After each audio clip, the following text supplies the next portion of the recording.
Bonjour à toutes, bonjour à tous, bienvenue dans Constellation de papier, le podcast qui se prend pour une librairie. Bienvenue dans la deuxième partie de l'entretien avec Cyril Selmo, bibliothécaire à la Peine-sur-Yvonne. Pour comprendre comment mon invité est passé de Tolkien à Guillaume Guéraud, je vous recommande d'aller écouter le premier épisode si vous ne l'avez pas déjà fait.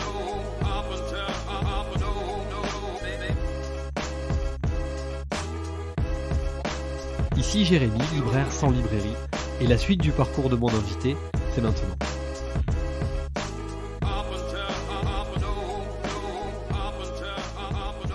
Salut Cyril. Salut Jérémy.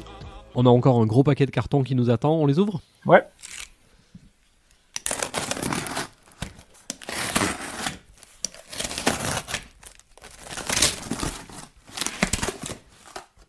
C'est parti pour le deuxième épisode. On va donc aborder ensemble la partie de tes lectures plus professionnelles. Alors c'est un petit peu artificiel comme division, on l'a déjà un petit peu abordé la semaine dernière, et puis tout ça se chevauche, mais en gros, on t'a laissé lundi dernier comme lecteur de littérature fantastique qui disait « Moi, de toute façon, la jeunesse, ça m'intéressait pas spécialement.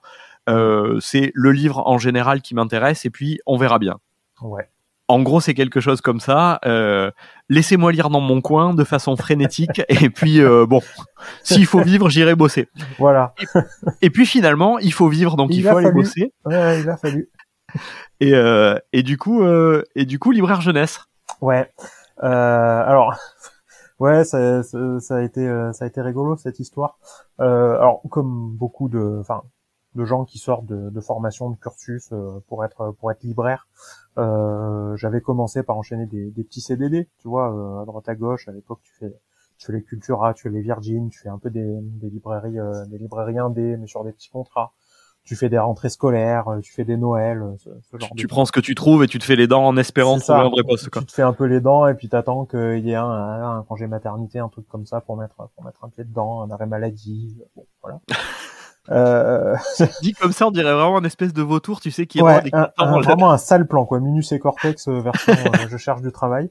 Et c'est vrai que alors moi, ma seule expérience de la jeunesse, à part sur des salons, comme on avait dit, des petits stages, mais vraiment ciblés, ça avait été un Noël que j'avais fait dans la librairie jeunesse de Sorams à l'époque, chez Polymom. Où du coup, c'était vraiment ma première expérience, et en plus, je restais relativement en surface parce que c'est eux, comme ils ont énormément de choses, c'était très spécialisé, et moi c'était en plus sur les documentaires, tu vois, où j'ai D'accord. Donc, ça nécessite pas une connaissance de fond très impressionnante, sans être péjoratif, mais de conseiller des livres sur les dinosaures ou sur le système solaire. Voilà, je m'y connaissais plutôt bien en dinosaures, on va pas se mentir, j'avais vu tous les Jurassic Park, hein, donc c'était un peu parti. Oui, ça allait. Et voilà, c'était un peu ça l'idée. Quelques mois plus tard. Donc, pardon, juste une question comme ça. C'est donc Sorams, c'est une très grande librairie c'est encore une très grande librairie à Montpellier. Ouais. Mais c'est donc grand au point que le rayon jeunesse soit divisé en termes de. Ouais. Ah ouais. Ouais. T'avais genre les toutes premières lectures, les lectures, j'ai plus exactement les choses en tête, hein, mais 8-10 à l'époque.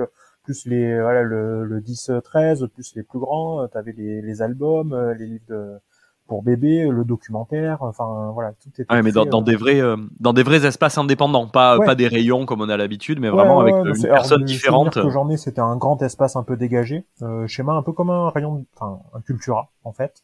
Okay. Et avec des rayons, des zones comme ça un peu délimités. Et moi, dans mon coin, au fond à droite, c'était des tables documentaires, et c'est là que j'œuvrais majoritairement. Tout en ayant une peur, un peu indicible qu'on vient de me demander des choses pour les plus petits, tu vois, pour les bébés, sur les albums, ou parce que j'y connaissais pas grand chose, à l'époque. Donc voilà, c'était relativement court, parce que ça dure 1 mois et demi, c'était sympa, j'en garde un bon souvenir, je rencontre des gens hyper cool et hyper compétents, qui en plus me font quelques compliments, donc on prend. Non, mais c'est toujours bon à prendre, ouais. Voilà, je dirais pas pour une fois, mais bon, voilà, on est content.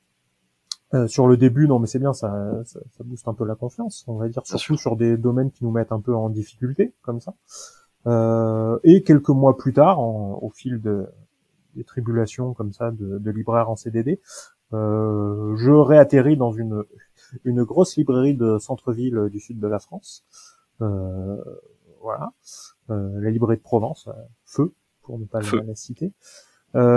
Et où à l'époque je suis embauché pour l'été et la rentrée scolaire, en gros, pour intervenir sur plusieurs rayons, un fonctionnement un peu par pôle si tu veux, où il y avait effectivement le scolaire, mais aussi la jeunesse, la BD, les mangas, un petit peu tout ça.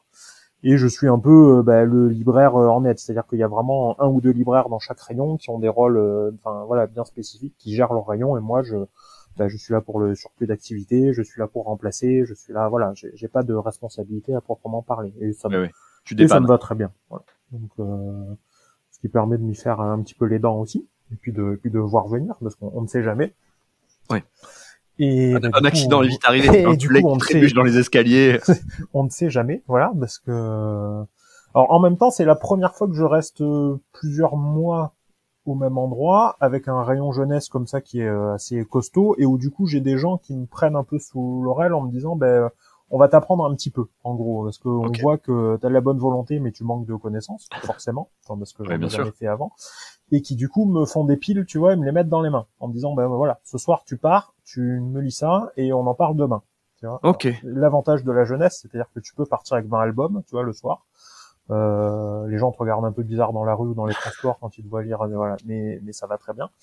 Et de revenir le lendemain, et finalement tu arrives, à te faire une petite bouée de secours, on va dire, avec ce que tu lis comme ça, quoi. Donc, mais donc ça part quand même avec des collègues qui t'aident à baliser entre guillemets ton parcours ou attirent ton attention sur le début du moins, parce que les choses étant faites, on doit faire à peu près 2 mois comme ça où je papillonne un peu d'un rayon à l'autre, et les aléas de la vie, les 2 personnes qui étaient sur le rayon jeunesse, coup sur coup, démissionnent. Voilà. Pour des raisons complètement différentes l'une et l'autre, hein, mais voilà.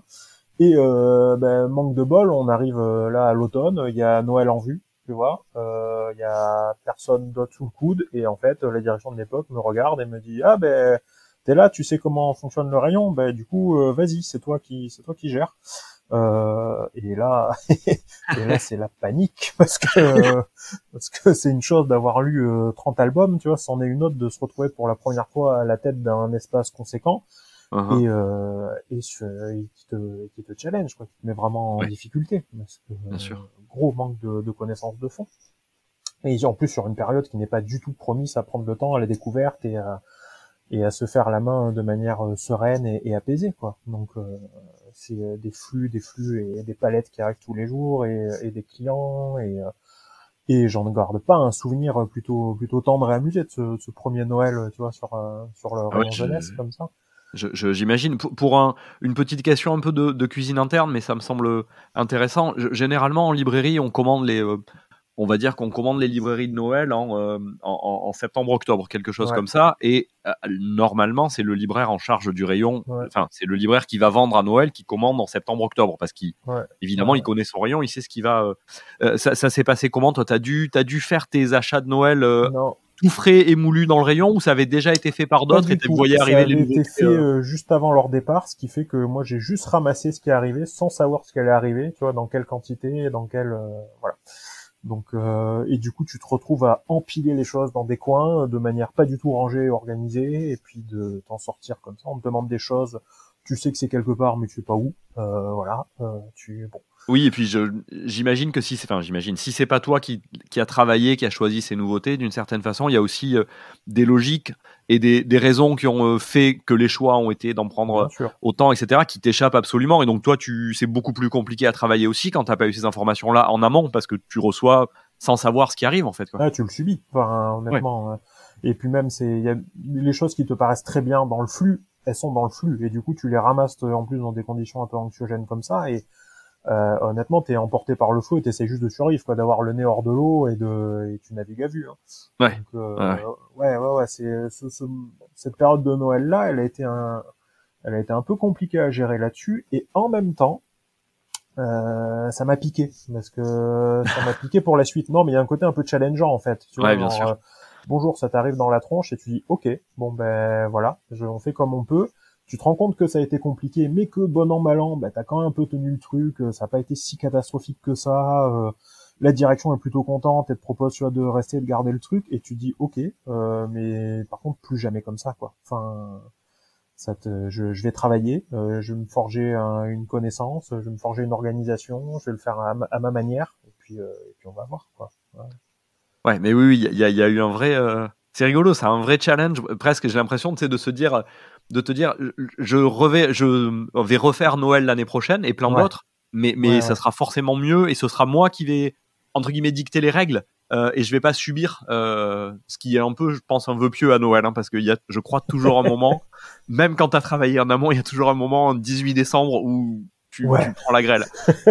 Mais ouais, mais tu vois, paradoxalement, alors surtout en travaillant en jeunesse derrière sur les années qu'on suit, parce que je l'ai fait pendant 8 ans à peu près, c'est une période que j'aimais beaucoup, parce que en plus en jeunesse c'est les cadeaux. Enfin, c'est une optique qui tu prends la grêle, mais c'est quand même un truc un peu sourire derrière. Bien sûr. Et en plus j'avais ce truc derrière de ce premier souvenir un peu catastrophique pour moi, et du coup d'être arrivé après à le surmonter, c'était cool. Je l'attendais en fait quelque part. Donc oui. Puis en même temps, ça fait partie des trucs un peu balisage, tu vois, quand on a des stagiaires ou des petits jeunes qui débutent, on parle souvent de la première rentrée scolaire quand tu travailles là-dedans, ou du premier Noël, là, tu verras, enfin voilà, un côté un peu initiatique. Oui. Et c'est la même chose quand c'est toi qui gères, quoi, tu vois, de vivre ton premier Noël en rayon jeunesse, ta première rentrée scolaire quand tu fais du scolaire ou en universitaire, tu vois, enfin, c'est ta première rentrée littéraire en lycée, c'est cool, quoi. Et puis ça permet aussi d'aborder une posture qu'on aime bien dans le métier quand même, qui est celle de l'espèce d'ancien combattant qui peut dire non mais j'en ai vu d'autres. Voilà, si tu savais tout ce que j'ai vécu, ça c'est rien. À mon époque, il y avait la queue sur 3 pâtés de maison pour le paquet cadeau. Voilà, bon. Ok, du coup, donc tu te dis là, je vais bosser. Et alors, qu'est-ce que t'appelles, comment concrètement ça se passe quand tu dis travailler? C'est-à-dire que je sais pas, tu continues, j'imagine, à lire énormément, mais tu te fais des fiches, tu lis quoi, tu t'abordes ça comment en fait? Comment tu le traites? Quelqu'un d'organisé aurait sûrement fait des fiches, mais moi c'est pas du tout ma manière de faire. Je suis pas très scolaire dans l'approche. Lire beaucoup, me forger mes coups de cœur en fait, parce que je découvre des genres et je découvre des types de livres différents, mais assez vite j'ai quand même des choses qui se dégagent. Ce qui est un peu plus compliqué, c'est que sur la jeunesse, tu vas avoir la partie finalement littérature, écrit, roman, où en fait ça vient assez vite, parce que dans mon fonctionnement et dans mon schéma, c'est l'écrit qui est quand même toujours été un peu prégnant, et ça, comme dans n'importe quel rayon, dans n'importe quelle situation, tu lis des livres, tu en parles, tu vois des choses qui te plaisent, et puis t'en parles à des gens. Donc plus t'en lis, mieux ça va. Mais par contre, il y a la dimension sur le côté illustration, tu vois, et le côté plus artistique. Et là, j'avais pas la base. Enfin, moi, j'avais lu quelques BD avant, mais j'ai jamais trop lu d'albums pour enfants de moi-même. J'ai des bases plutôt limitées en tout ce qui est artistique, beaux-arts, peinture. Enfin, voilà, j'ai pas forcément cette fibre-là. Oui, t'as pas cette sensibilité, quoi. Ouais. Sur le moment, non. Tu vois, je suis pas hermétique, mais un peu dépourvu. Et ça vient après, quoi. Il faut se forger cette sensibilité-là, quoi. Donc ça vient ou ça vient pas. Moi, c'est venu, mais il a fallu en ingérer, quoi. Et en même temps, se découvrir aussi un peu là-dedans. Enfin, c'est un peu, ça marche dans les deux sens. Oui, et puis je pense, j'imagine que c'est comme tout. Plus tu passes de temps, plus tu es à l'aise, plus tu arrives à faire des ponts entre des choses, plus tu arrives toi-même à comprendre aussi ce que t'aimes bien et ce que tu n'aimes pas. Là où au début, c'est juste des sentiments, sensations, t'arrives un peu à mettre des mots dessus. Et tu sors de cet effet de la bouée de sauvetage, tu vois, quand je disais qu'on donne une pile comme ça à lire et des trucs que tu maîtrises à peu près, et que, enfin, tu vois, c'est le judoka qui apprend son premier balayage, quoi, tu vois, c'est bien beau, mais à un moment donné, tu te doutes que si tu veux aller plus loin, il te faut un autre move, quoi. Oui. Bien sûr. Et tu commences à dire, là, il y a des trucs que j'arrive à utiliser, et après, tu commences à dire, mais il y a des trucs qui sont plus compliqués, mais qui me plaisent beaucoup, et eux, je vais avoir envie de les pousser, et eux, voilà. Et c'est un espèce d'appel d'air, quoi, voilà. T'arrêtes de faire les choses un peu pas par facilité, mais comme tu peux, et tu commences à vouloir les orienter de la manière qui te plaît et de donner une couleur. Voilà. Ouais. Et ça, je trouve que c'est une notion intéressante dans nos métiers et dans y compris même ça, on en parlera peut-être un petit peu après si tu veux bien, mais sur la tenue d'un rayon, l'organisation d'un rayon, le fait de prendre la main en fait sur quelque chose, de voir au fil du temps, savoir toi ce que t'aimes bien, savoir ce que tes clients aiment bien, savoir ce qu'il est et comment tu l'organises et quelle histoire tu racontes avec ça. C'est-à-dire pas Bien sûr. simplement savoir où sont rangés les livres et arriver à peu près à t'en sortir niveau conseil, mais vraiment à avoir une proposition un peu complète et un peu cohérente dans laquelle tu invites les clients à venir piocher. Ça, et ça, je pense que c'est effectivement le moment où on arrête un peu de subir. On reprend la main, en fait. Ouais. Et puis, il y a une notion de plaisir derrière qui est, enfin, tu batailles, mais sur d'autres choses. Tu arrêtes de batailler pour, juste pour y arriver à la fin de ta journée, mais tu batailles pour pousser des choses, des trucs qui tiennent à cœur, qui te font plaisir. Voilà, c'est une autre étincelle. Donc, Oui, c'est ça, bien sûr. Et du coup, là, tu disais, donc tu découvres enfin, tu te penches sur les différents genres et à chaque fois, tu découvres des choses, etc. Tu peux nous faire un petit balayage avec quelques titres comme ça, je sais pas, des livres soit qui te plaisent beaucoup, soit que tu as vraiment beaucoup poussé, qui sont un peu ta signature, un album ou deux, des romans, des trucs. alors en roman, tu vois, sur le dernier épisode, on avait parlé un peu de Guillaume Guéraud. Oui. Alors je veux pas forcément reparler de Guillaume Guéraud, parce que, enfin, j'aime bien, mais ça a été les découvertes un peu de se dire, il y a des choses comme ça qui se font, tu vois, en littérature ado. Mais mon Dieu, je pensais pas qu'on pouvait aller jusque là. Je pensais pas qu'on pouvait aborder telle thématique ou choquer un petit peu. Et je découvre des collections et des éditeurs. Alors à l'époque, il y avait quand même le Rouergue, des choses comme ça, qui faisaient des choses un petit peu engagées, dans lequel je suis, ça me plaît beaucoup, ça me choque dans le bon sens, tu vois. La collection à l'époque Exprime, notamment chez Sarbacane, moi c'est, enfin voilà, qui m'avait beaucoup marqué. Je lis un des premiers romans que je lis chez eux qui s'appelle Le Bras de Fer, je pense, de Jérôme Bourgine, qui est je pense que j'ai dû en vendre, je sais pas, dans toute ma carrière, max une quinzaine, tu vois, au fil des ans, tout en étant hyper fier de chaque victoire que ça a été de le conseiller, parce que c'était vraiment pas partie gagnante, tellement ce livre est...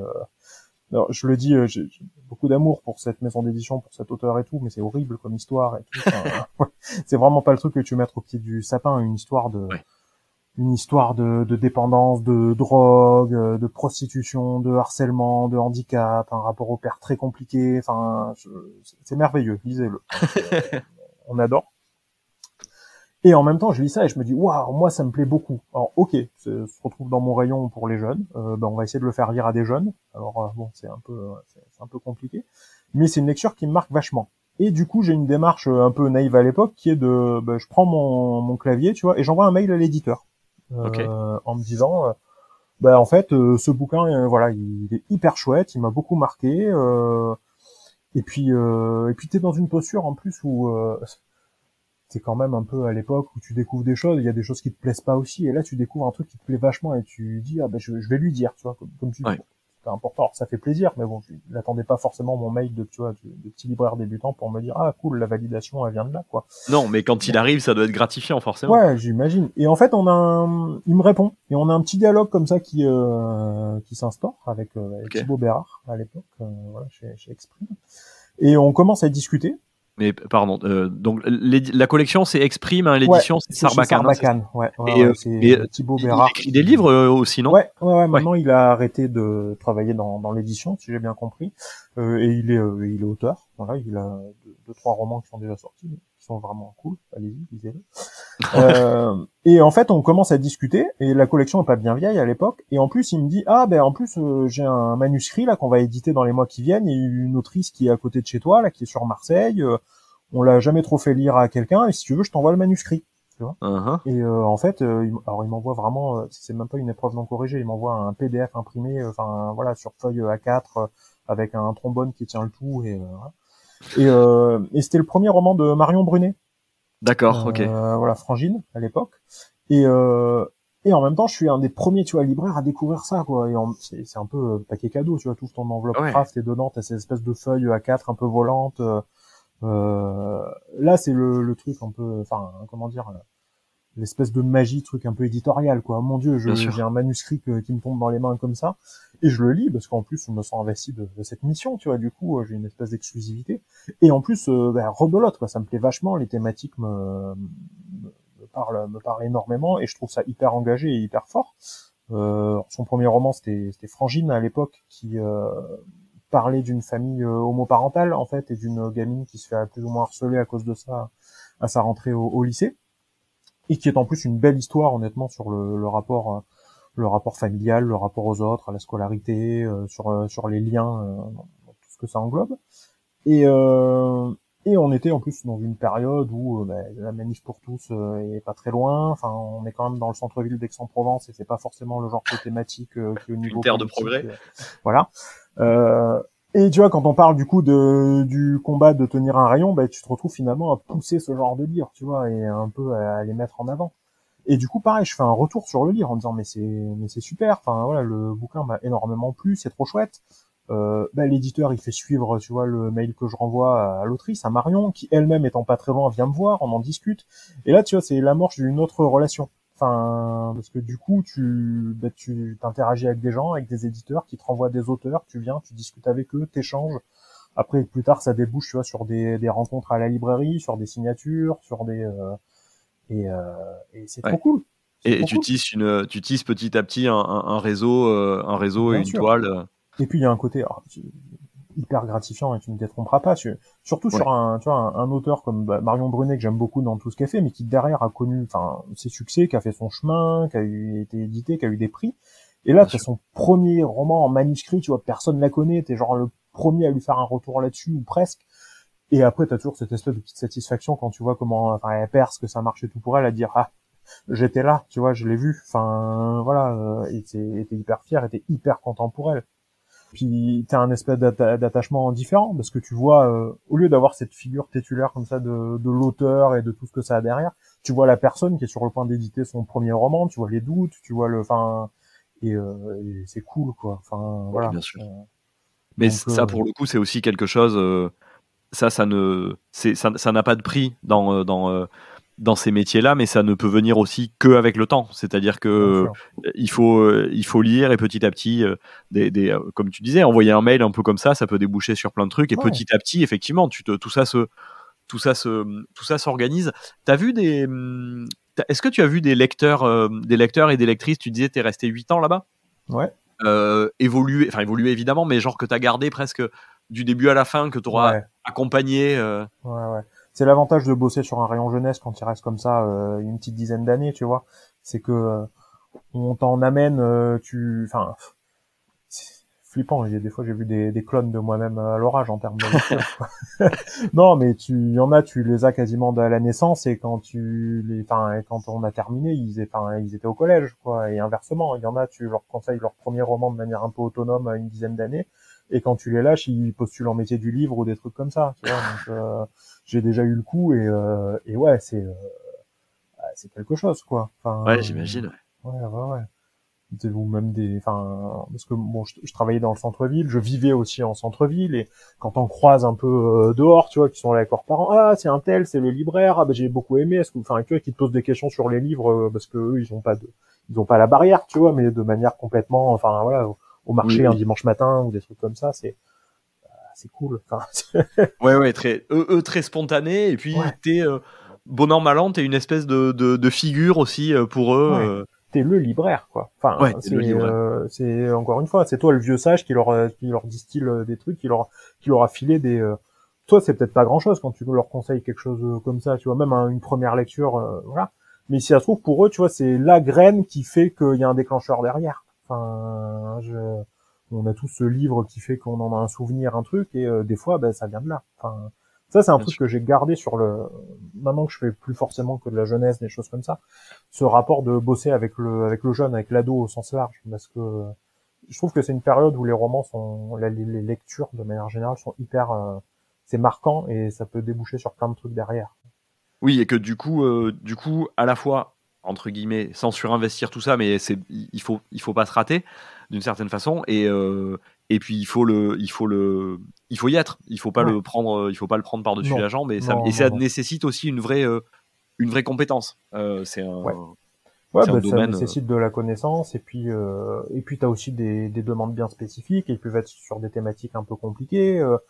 Après c'est toujours des trucs qui marquent, mais des gosses, des demandes bien spécifiques, des fois un peu dures, tu vois, des gosses qui viennent de perdre des gens, ou moi je me rappelle, c'est des trucs, comme plein de gens, mais malheureusement, une grand-mère qui vient, tu vois, avec ses petites filles qui ont assisté aux attentats à Nice, tu vois, par exemple, et qui te demandent ce genre de choses. des lectures ou des trucs comme ça, enfin, qui peuvent les aider, ou alors t'es pas psy, hein, tu vois, il y a plein d'autres choses que ces petites filles ont dû faire pour aller mieux derrière, hein. Mais tu vois, quand tu prends cette espèce de demande sur le coin du crâne, là, t'as un moment où, tant pis si t'as pas beaucoup dormi avant, si t'es fatigué, si c'est pas une journée, enfin, là, tu dégrises et ok, tu te mets dedans. Tu peux pas foirer ce genre de truc, tu vois. Oui, il y a des demandes qui sont des vrais challenges et qui sont passionnantes et qui t'obligent d'une certaine façon, où tu te dis, et ça, je pense que ça vaut aussi, hein, chez les adultes, hein, mais de dire, là, je vais vraiment y réfléchir et je vais pas le prendre par-dessus la jambe. C'est un bouquin qui va répondre à une problématique, tu vois. T'en as plein en jeunesse sur sur l'adoption, sur les machins, enfin, sur le deuil, tu peux pas balancer n'importe quoi non plus. Ça a toujours une incidence derrière. Enfin, et un travail mal fait là-dessus, si ça se trouve, c'est une question qui va être mal traitée. Ça va être une lecture un peu pas traumatisante, tu vois, mais quelque chose qui part du mauvais pied. Donc, c'est pas toujours fait assez gaffe quand même sur ces choses-là. Ouais.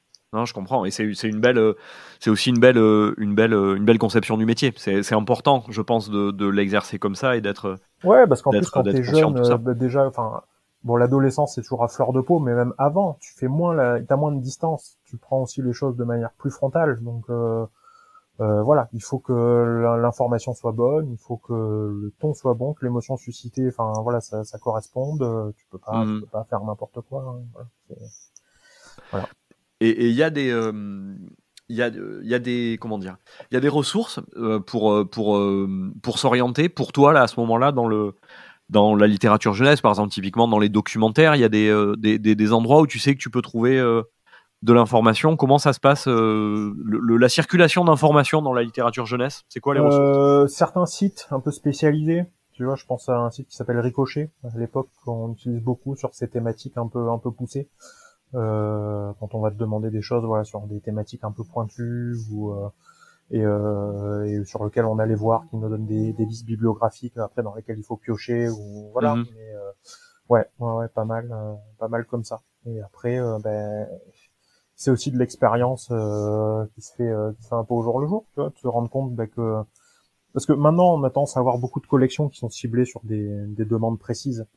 Je pense par exemple, maintenant il y a plein de collections qui sont par exemple pour les enfants dyslexiques. Et c'est très bien, honnêtement, pour avoir des choses adaptées au niveau technique, qui puissent les lire au niveau des polices d'écriture, de la mise en page, des couleurs et compagnie. À l'époque, on l'avait pas, ça. Mais du coup, on avait ce truc de dire, mais en fait, d'usage, en discutant avec des orthophonistes, avec des médecins, avec des mamans, en fait, telle ou telle collection, ça, en fait, il arrive à le lire, parce que par un hasard éditorial, tu vois, la police d'écriture, elle est comme ça, où il y a des couleurs à tel endroit, sur telle syllabe. Ou le contraste, il se fait comme ça. C'est ça. Et des choses qui sont pas du tout faites pour à la base, et dans lesquelles toi, tu sais qu'en fait, il y a des enfants confrontés à cette difficulté qui, eux, ont réussi grâce à ça.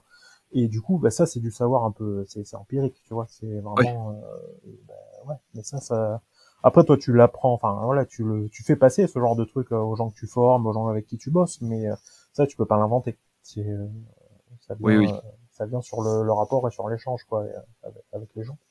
Oui, mais ça, c'est aussi un des nombreux aspects où, effectivement, il y a aussi la question de la notion du temps et de l'apprentissage petit à petit, par immersion, et en étant attentif à tout un tas de signaux faibles, on dirait, de tout petits trucs qui, mis bout à bout, finissent par constituer une forme de savoir ou de sensibilité, parce que c'est pas toujours des choses explicables comme ça ou transmissibles de façon évidente, mais c'est des choses que tu te constitues petit à petit, ouais. Bien sûr. Et aussi avec les collègues. Moi, ça, c'est une. Je crois que tu bossais avec une ou deux autres personnes. Il me semble que c'est toujours très enrichissant au boulot d'échanger aussi avec les collègues, simplement par rapport au bosser en binôme, et sur cet aspect-là, c'est essentiel. Enfin, c'est sur cet échange d'informations, d'expériences, et puis même sur cet échange de lecture toujours. Enfin, quand t'as la chance de bosser en binôme et qu'en plus ça se passe bien et que vous êtes sur la même longueur d'onde, mais tout en ayant des goûts qui diffèrent un petit peu, parce que c'est le mieux, parce que c'est une mine d'informations, c'est excellent, quoi.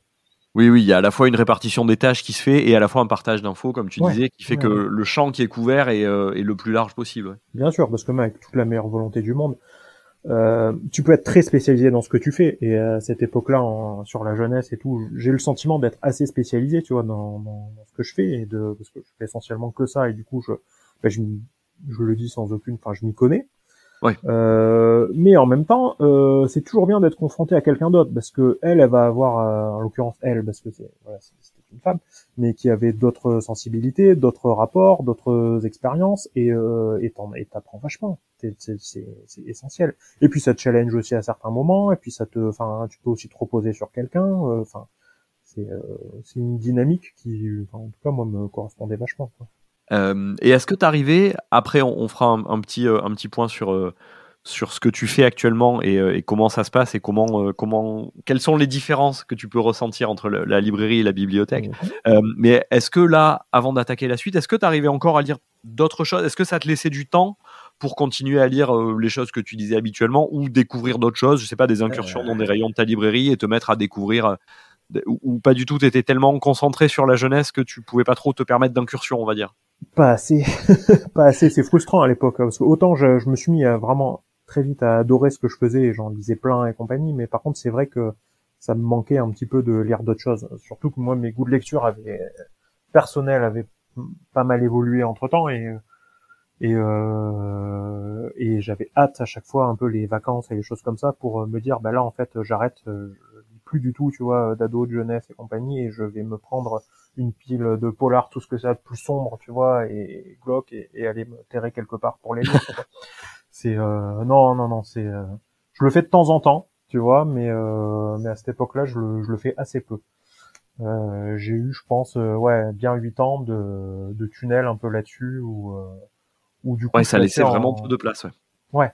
Et du coup, bah, j'ai de la connaissance un peu sur le reste, parce que quand t'es en librairie, tu vois toujours passer, enfin, tu vois, les choses qui sortent, les auteurs, les articles, tu t'intéresses à tout ça, hein, mais Oui. sur de la lecture, je dois lire si je lis 15-20 romans qui ne sont pas de la jeunesse par an, c'est énorme, tu vois. Enfin, Ouais. donc, bon, voilà. Oui. C'est... Ce qui est déjà, ça, je te le dis honorable, mais sur une bonne année, tu vois, mais ouais. après, ouais, voilà, c'est pas, à mon goût, du moins à l'époque, c'est le seul truc, c'est que c'est dommage, il y a une petite frustration quand même, là-dessus. Oui.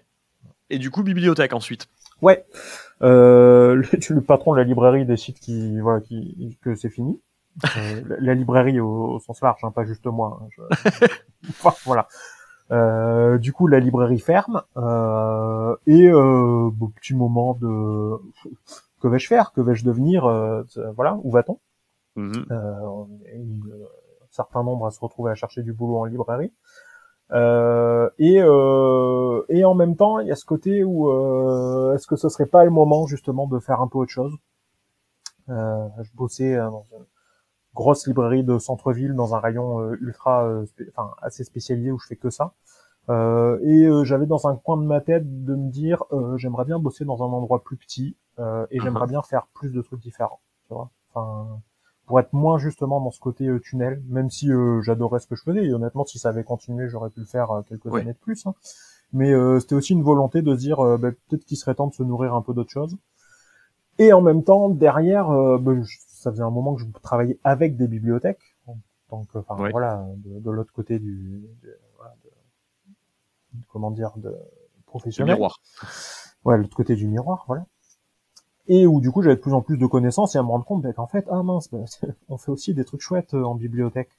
Et du coup je guettais un peu les deux possibilités, et ça s'est fait relativement naturellement. Je vois passer une offre en me disant ça a l'air chouette, ça a l'air d'être diversifié, et puis essayons, voilà.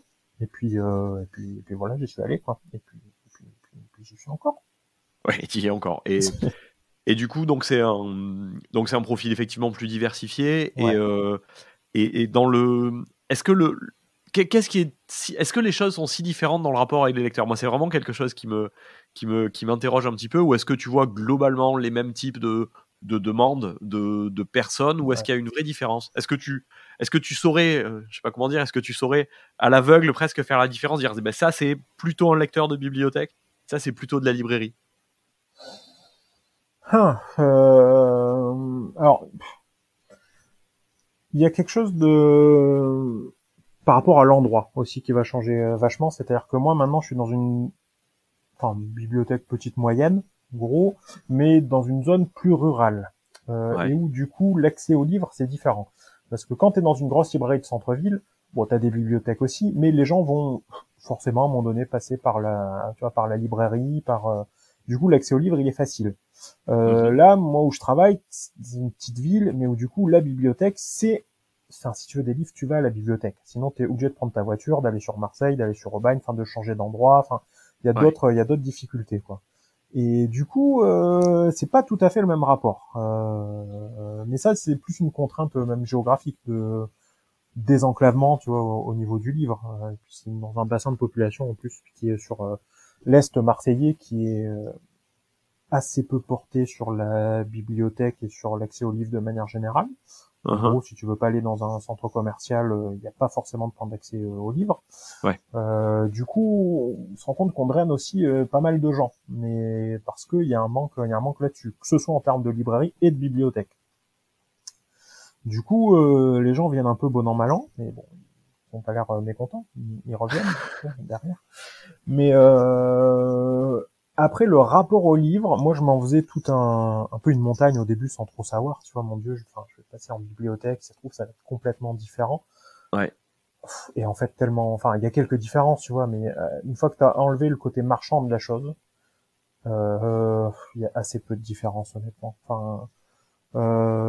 T'es là, tu lis des livres, t'en parles à des gens, et s'ils sont contents, ils partent avec, quoi. Oui, des fois, il faut voir le truc au plus simple, quoi.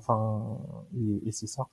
Et c'est un peu plus simple d'ailleurs parce qu'il n'y a pas le côté marchand et du coup, ils peuvent se dire, je me laisse tenter et puis si ça me plaît pas, tant pis, je le ramène, j'en prends un autre. Tu vois, c'est pas.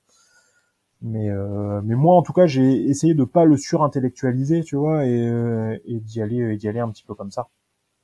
Oui, simplement, revenir à ce que tu disais quasiment à la base, et puis même à la base de voilà. Pourquoi tu postules, tu veux rentrer en métier du livre, tu veux bosser dans le livre, en gros, on est lecteur, on aime ça et on a envie de le faire partager à d'autres gens, quoi. Après, c'est la forme et les outils qui vont être un peu différents, mais j'essaye de pas y voir plus de différence que ça, honnêtement. Et j'étais assez surpris sur la manière dont ça s'est fait, ça a été très smooth, quoi. Vraiment. Tu fais ça pendant 2 mois et t'as eu l'impression finalement d'avoir fait ça depuis 1 an déjà, parce que t'as plein de ponts et de bases d'expérience qui te resservent dedans, quoi, dans le rapport aux gens. Donc, à aucun moment je me suis senti ultra perdu. Une fois que tu te fais au fond qui t'entoure, tu vois, mais ça peut être le même comme quand tu passes d'une librairie à l'autre. Bien sûr, ou quand tu changes de rayon. J'ai pas senti de trou d'air, quoi, tu vois, de déperdition, de mon Dieu, c'est où je suis, quoi. Oui, c'est fondamentalement, on fait la même chose d'une certaine façon. Ouais, on aime bien se regarder un peu en chien de faïence, tu vois, entre libraire et bibliothécaire, parce que c'est les gardes-clochers, tout ça, on est content, ceux qui sont fonctionnaires, ceux qui sont pas fonctionnaires, tout ça. Mais c'est le même, c'est vraiment des cousins pas très éloignés du tout. Pas très éloignés, ouais. Ouais. Et du coup, donc nouvel apprentissage de nouveaux fonds, etc. Donc toujours pas de fiches, hein. T'as refait ta méthode en immersion de lecture intensive. Tout à fait. Allons-y gaiement. Ouais, bon après à ce moment-là, je suis quand même. Alors moi pour le coup, en passant en bibliothèque, là, on est une petite bibliothèque, donc de temps en temps, je peux être amené à intervenir sur de la jeunesse, mais il y a des gens qui s'en occupent de manière spécifique. Du coup, j'ai pas du tout cet aspect-là. Ouais. Au contraire, on me demande plus de gérer de l'adulte, voilà, de la bande dessinée et surtout de le côté fiction adulte, c'est-à-dire la littérature, le polar. Je me retrouve des années après avec un rayon SF qui me tombe dans les mains et je suis plutôt content. Je ressors mes bases d'adolescence, mais après voilà, c'est assez radicalement différent parce que tu te fais tes sélections de rentrée littéraire, et choses comme ça. Donc tu reprends pas de zéro parce que mine de rien, au bout des années, t'as quand même lu pas mal de choses qui te plaisent, qui étaient un peu sous le coude, des collections, et t'approfondis. Et c'est ça qui est chouette quand t'as quelques bases comme ça, c'est qu'en fait, ça vient compléter un espèce de manque, quoi. Donc t'y vas à fond. Ouais, t'y vas à fond. Et puis tu peux, comme tu dis, remobiliser des habitudes de travail, j'en sais rien, des réflexes, des choses que tu sais. Ce réflexe, tu vois, de se créer une bouée assez vite autour de soi en termes de livres, de choses comme ça, c'est un truc qu'on m'a laissé faire aussi, tu vois, de faire rentrer des titres assez vite sur les acquisitions, de me confier un peu les rênes du truc en me disant, voilà, nous, voilà ce qu'on a, voilà ce qui marche aussi, mais après, vas-y, mets tes trucs à toi et puis de pas hésiter encore une fois à donner une teinte et une couleur, voilà, à l'espace quoi, dans les choix, dans les orientations, parce que c'est toujours un équilibre entre ce que veut ton lectorat et ce qu'ils s'attendent à trouver, et en même temps ce que toi tu peux leur proposer. Il y a un côté rafraîchissant aussi, donc ça s'est plutôt bien passé là-dessus quoi. Oui, et puis peut-être que avec une nouvelle personne, enfin quand il y a du changement, du turnover dans une équipe, il y a certains clients ou usagers qui trouveront un peu moins leur compte. Mais de notre côté, ça fera venir d'autres personnes. Enfin, c'est un espèce de jeu, c'est une espèce de recomposition un peu perpétuelle, mais qui rend ça aussi intéressant parce que t'as jamais de certitude au final. Comme tu dis, il y a des bouées, et je serais curieux que tu me dises quels sont quelques titres comme ça un peu boués, mais t'es tout le temps en train de remettre le truc sur le tapis en l'ajustant au mieux, quoi. Ouais. Non, mais tu vois, moi j'arrive en plus avec des. Puis là, moi je l'ai pris sur une notion en plus de, je vais me faire plaisir aussi, tu vois. Donc Oui. t'arrives et tu mets des bouquins que toi tu aimes, parce que au bout d'un moment tu comprends que c'est en faisant passer ces bouquins-là que tu vas y prendre plaisir, et que si tu y prends plaisir, avec un peu de chance, les gens ça va être pareil. Donc tu vois, je blinde de littérature des grands espaces. Bonjour nos commandes chez Gallmeister qui ont un peu explosé. Des livres de chez Sonatine, je mets du roman noir, je mets des choses qui me parlent aussi, tu vois, des grandes sagas, bah ouais, tu mets tout Pete From, tu vois, chez Gallmeister, et t'es content, parce que, voilà, tu dis aux gens, allez lire ce type qui passe tout son hiver avec des saumons perdus dans les montagnes du Wyoming, vous allez voir, faites-moi confiance, c'est cool. Et ils reviennent et ils sont contents. Ouais, ils en demandent d'autres, donc c'est que finalement ils aiment bien le saumon, tu vois. Tu leur dis allez lire un peu, je sais pas, de Luca Di Fulvo, vous allez voir, ça va pas vous prendre la tête, mais vous aimez les grandes sagas, vous aimez le truc un peu historique, allez-y, c'est chouette. Vous aimez l'Italie, hein, ça fait toujours un peu plaisir. Vous aimez bien, je sais pas, les polars un peu sombres, les choses un peu, lisez du Don Winslow, lisez La Griffe du Chien, c'est cool, ça je l'ai beaucoup conseillé, voilà, c'est parce que c'était l'époque un peu l'après Trump, le mur du Mexique, les cartels, tout ça, vraiment ça déboîte de Winslow, c'est très chouette. Et puis c'est le moment où on se dit on va redécouvrir des choses, tu vois. Moi j'étais toujours un peu passé à côté de Nicolas Mathieu jusqu'à maintenant, quand il a vu son Goncourt et tout, et puis là je le lis et je me dis mais en fait maintenant que je travaille là-dessus, vous allez en bouffer, tu vois, et allons-y, et c'est cool, ça marche.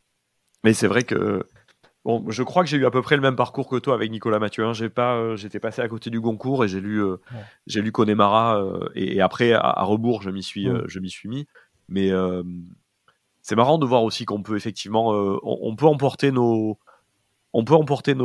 lecteurs dans nos propres obsessions. C'est-à-dire que du jour au lendemain, un auteur qu'on n'aura jamais lu, on ne va plus parler, entre guillemets, on ne va plus parler que de ça dans les semaines qui viennent, et on le ressortira à tout bout de champ, alors que quelques temps avant, il nous avait pas traversé l'esprit. Je veux dire, on vivait très bien sans, tu vois. On vivait très bien sans, mais c'est quand même pas mal maintenant qu'on l'a découvert aussi. Et puis tu le lis et ça te gratte là où il faut, tu vois. Tu dis en fait, mais carrément. Et puis ok, si ça l'a fait sur moi, ça risque de le faire sur d'autres gens, quoi. Bien sûr. Ouais. Et ça marche aussi. C'est comme le fait qu'ils aiment le saumon, ils ont aimé Connemara, mais tout le monde aime le Connemara. Voilà, ça c'est classique. Non, plus récemment, tu vois, Colin Niel, par exemple. Alors, oui, ça, j'avais vu que tu me l'avais mis dans ma liste. Je voulais te demander d'en parler un peu parce que je connais pour le coup ça pas du tout. Et c'est le volume que t'as mis là, c'est une espèce d'intégrale avec plusieurs enquêtes qui se passent en Guyane. J'ai triché parce que tu m'avais dit mais en fait, la série guyanaise c'est quatre volumes.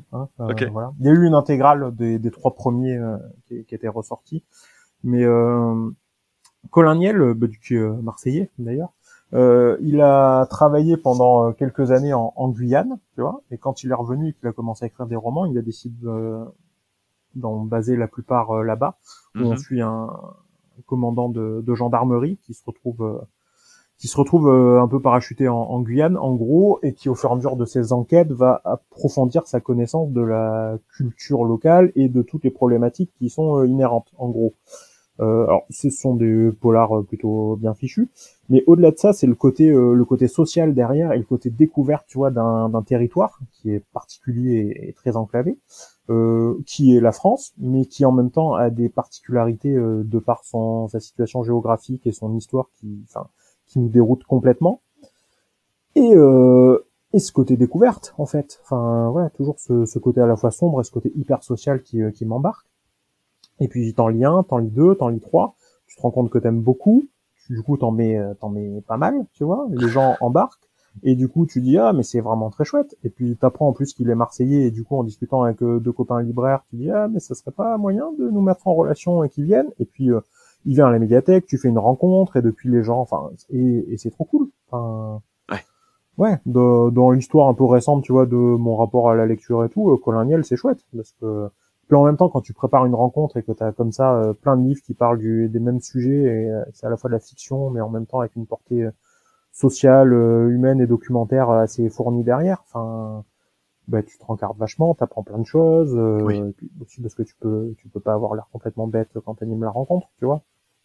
Moi, maintenant, je suis hyper content quand il y a plein de gens que je vois, ils en commencent un et qu'en fait, ils me réservent les 3 qui suivent et qui veulent tout lire, et que quand il y en a un nouveau qui sort et on me le demande, tu vois, avant même que, enfin, donc ouais, ça, je suis content. Et ça, c'est des vraies satisfactions professionnelles. C'est gratifiant, et je pense qu'on a, pour revenir encore une fois à ce que tu disais au début, je pense que c'est pour ça qu'on fait ces métiers-là, et c'est pour ce genre de satisfaction qu'on y va tous les jours. Bien Parce sûr. Que de se dire qu'on a réussi à faire découvrir à des gens des lectures qui vont leur plaire, qui vont accrocher, qui vont changer leur vision du monde, un peu comme ça a pu l'être pour nous, et transmettre tout ça, c'est c'est la transmission. Enfin, on a tout dit, hein. C'est ça. Le sentiment qu'on a, encore nous, et heureusement, quand on découvre quelque chose et que, tu vois, on le prend un peu sur le coin de la mâchoire en disant, ah ouais, ça c'est quelque chose, et tu veux que les gens y ressentent la même chose. Enfin, c'est évident. Et c'est ce qui fait qu'on en est jamais blasé, qu'il y a toujours de nouvelles découvertes et de nouvelles, Oui. Et tu vois, alors, à la limite, en librairie, t'as ce côté de, est-ce que je fais, ça marche, parce que tu peux regarder des notions très chiffrées, tu vois, des choses comme ça, de chiffre d'affaires, de résultats et compagnie, que t'as moins en bibliothèque, parce que t'as des taux de rotation, mais finalement t'as pas de, enfin, c'est un peu plus abstrait. Finalement. Oui, mais c'est peut-être moins déterminant, c'est-à-dire que t'as peut-être pas des enjeux de trésorerie ou autre qui peuvent te... C'est moins déterminant, mais du coup tu vas plus te concentrer vraiment sur le côté, le rapport de chaque personne à la lecture, du coup. Enfin, est-ce qu'ils ont aimé, est-ce que voilà, et du coup j'en tiens compte sur mes prochaines listes d'acquisition. T'es d'autant plus à l'écoute finalement là-dessus, parce que comme t'enlèves d'autres éléments chiffrés derrière, t'es bien content d'avoir ça. Enfin, en tout cas, moi maintenant, je m'y attarde peut-être un petit peu plus, tu vois, sur ce retour de lecture que vont avoir les gens. Oui, et ça permet d'être effectivement un peu plus centré sur le lecteur, et vraiment sur leurs expériences et sur l'échange. Mais écoute, oui, parce que en plus, la bibliothèque, mine de rien, marche avec de l'argent public, tu vois, de nos lecteurs, et t'achètes des choses pour eux. Donc quelque part, t'es obligé qu'ils aient un espèce de retour sur investissement, tu vois, quelque part, hein, et leur proposer des choses. Donc, oui, il y a aussi un aspect éthique, enfin intrinsèque au métier, qui est de répondre à un service. De répondre à leurs demandes, et en même temps de justement leur faire le pas de côté, et de leur dire allez, accompagnez-moi, vous allez voir, ça va être sympa. Ouais. Bon écoute, honnêtement tu m'as presque donné envie de devenir bibliothécaire. mais merci beaucoup pour cette traversée. On peut retenir venez voir, ça va être sympa, parce que je pense que c'est encore une fois ce qu'on essaie de faire dans nos métiers, ce que j'essaie de faire avec ces entretiens. Merci beaucoup Cyril d'avoir essuyé les plâtres et d'avoir enregistré avec moi ce tout premier épisode. Avant de te laisser, j'ai une petite demande rituelle. Est-ce que tu peux donc me proposer ta phrase liée au livre et à la lecture avec laquelle j'introduirai mon prochain entretien? Ok. Donc voilà, on enregistre cet épisode le 31 janvier 2023, journée forte en mobilisation.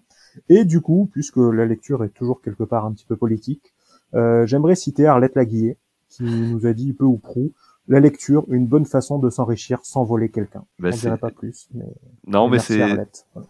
C'est parfait, merci Arlette, exactement. Non mais c'est super, merci beaucoup, je transmettrai donc ça au prochain invité. Merci encore Cyril, et à très bientôt. Ça marche, avec plaisir.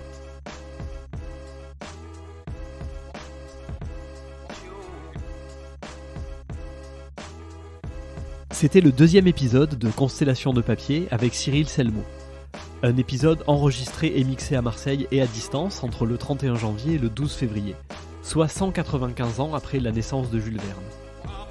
Michel Strogoff, illustré par Gustave Doré dans la célèbre collection Hetzel à couverture rouge, a été l'un des plus beaux cadeaux que j'ai jamais reçus de ma vie. Retrouvez tous les livres dont nous avons parlé sur la page de l'émission, avec des liens vers Place des Libraires.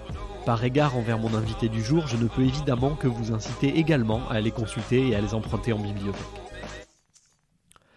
Constellation de papier est un podcast indépendant et artisanal. Votre soutien nous est précieux. S'il vous a plu, parlez-en autour de vous et sur les réseaux sociaux et faites pleuvoir une pluie d'étoiles sur vos applications de podcast préférées. On se retrouve lundi avec ma nouvelle invitée. À bientôt!